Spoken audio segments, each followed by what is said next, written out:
പെൺകുട്ടിയുടെ മാറിടത്തിൽ പിടിക്കുന്നതും പൈജാമയുടെ ചരട് അഴിക്കാൻ ശ്രമിക്കുന്നതും വലിച്ചിഴച്ച് കൊണ്ടുപോകുന്നതും ബലാത്സംഗ ശ്രമമല്ലെന്നാണ് അലഹബാദ് ഹൈക്കോടതി ജസ്റ്റിസിൻ്റെ കണ്ടെത്തൽ.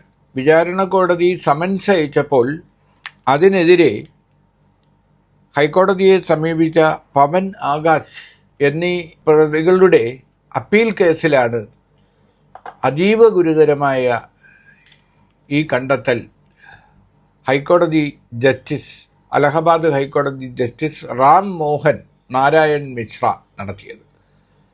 ഇത് അതീവ ഗുരുതരമാണെന്നും മനുഷ്യത്വരഹിതമാണെന്നും പറഞ്ഞുകൊണ്ട് സുപ്രീം കോടതി ജസ്റ്റിസ് ഗവായി അധ്യക്ഷനായ ബെഞ്ച് ഈ ഹൈക്കോടതിയുടെ വിധി സ്റ്റേ ചെയ്തിട്ടുണ്ട്. തുടരെ ഹൈക്കോടതി ജസ്റ്റിസുമാർ ഇതുപോലെ നിയമവിരുദ്ധമായ വിധികൾ പുറപ്പെടുവിക്കുന്നത് പതിവായിരിക്കുകയാണ്. ഏറ്റവും ഒടുവിൽ ജസ്റ്റിസ് വർമ്മയുടെ വസതിയിൽ തീപിടുത്തമുണ്ടായപ്പോൾ കോടിക്കണക്കിന് രൂപയുടെ നോട്ടുകെട്ടുകൾ കണ്ടെത്തിയ സംഭവത്തിൽ തന്നെ ആദ്യഘട്ടത്തിൽ സജീവമായി നടപടികളെടുത്ത സുപ്രീം കോടതി ഇപ്പോൾ ഒരു മെല്ലെപ്പോക്കിലാണ്. ഈ ആരോപണ വിധേയരായ ജസ്റ്റിസിനെ അലഹബാദ് ഹൈക്കോടതിയിലേക്ക് തിരിച്ചയക്കാനുള്ള നടപടി പാടില്ലെന്ന് ബാർ അസോസിയേഷനുകൾ ആവശ്യപ്പെട്ടിരുന്നു. അവിടുത്തെ ബാർ അസോസിയേഷൻ സമരത്തിലാണ്, കുറേ ദിവസമായി സമരത്തിലാണ്. ഇപ്പോൾ രാജ്യത്തുടനീളമുള്ള ബാർ അസോസിയേഷനുകൾ പ്രമേയത്തിലൂടെ സുപ്രീം കോടതിയോട് ആവശ്യപ്പെട്ടിരിക്കുകയാണ്, വർമ്മയ്ക്കെതിരെ നടപടിയെടുക്കണം, ഇദ്ദേഹത്തെ മാറ്റി നിർത്തണം എന്ന് ആവശ്യപ്പെട്ടിരിക്കുകയാണ്.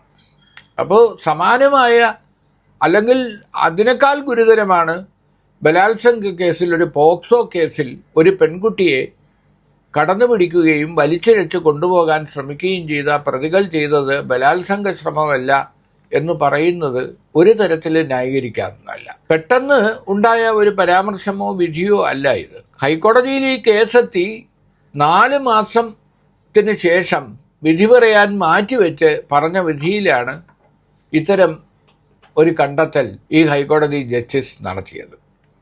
അപ്പോൾ ഹൈക്കോടതിയുടെ ഉത്തരവുകൾ സുപ്രീം കോടതി സ്റ്റേ ചെയ്യുക വളരെ അപൂർവം സന്ദർഭങ്ങളിലാണ്. ഇത് സ്റ്റേ ചെയ്യുക മാത്രമല്ല, ഗുരുതരമായ പ്രശ്നമാണെന്നും മനുഷ്യത്വരഹിതമാണെന്നും നടപടിയെടുക്കേണ്ടി വരുമെന്നും എല്ലാം സുപ്രീം കോടതി ഹൈക്കോടതിക്ക് മുന്നറിയിപ്പ് നൽകിയിട്ടുണ്ട്.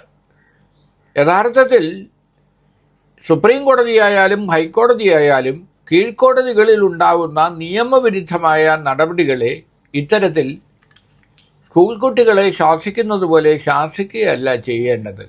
നിലവിലുള്ള നിയമം അനുസരിച്ച് നടപടികൾ എടുക്കുകയാണ് വേണ്ടത്. നേരത്തെ ഇതുപോലെ തന്നെയാണ് അലഹബാദ് ഹൈക്കോടതിയിലെ മറ്റൊരു ജസ്റ്റിസ് മുസ്ലിങ്ങൾക്കെതിരെ മതസ്പർദ്ധ പരസ്യമായി പരത്തുന്ന തരത്തിൽ പ്രസ്താവന നടത്തിയിരുന്നു. അദ്ദേഹത്തോട് സുപ്രീം കോടതി വിശദീകരണം ചോദിച്ചു. ആ വിശദീകരണം നൽകിയതിന് ശേഷം ഒരു നടപടിയും സുപ്രീം കോടതി സ്വീകരിച്ചില്ല. അപ്പോൾ അതുകൊണ്ട് സുപ്രീം കോടതിയുടെ ഈ നിയമവാഴ്ചയിൽ ജനങ്ങൾക്കുള്ള വിശ്വാസം നിലനിൽക്കണമെങ്കിൽ കർക്കശമായ നിലപാടുകൾ, നടപടികൾ സുപ്രീം കോടതിയുടെ ഭാഗത്തു നിന്നുണ്ടാകണം. ഇല്ലെങ്കിൽ ബലാത്സംഗവും കൊലയും എല്ലാം കുറ്റമല്ല എന്ന് കോടതികൾ വിധിക്കുന്ന ഒരവസ്ഥയിലേക്ക് വന്നാൽ രാജ്യത്തെ ക്രമസമാധാനവും എല്ലാം തന്നെ തകർന്ന് തരിപ്പണമാവുന്ന അവസ്ഥയിലേക്ക് പോകും.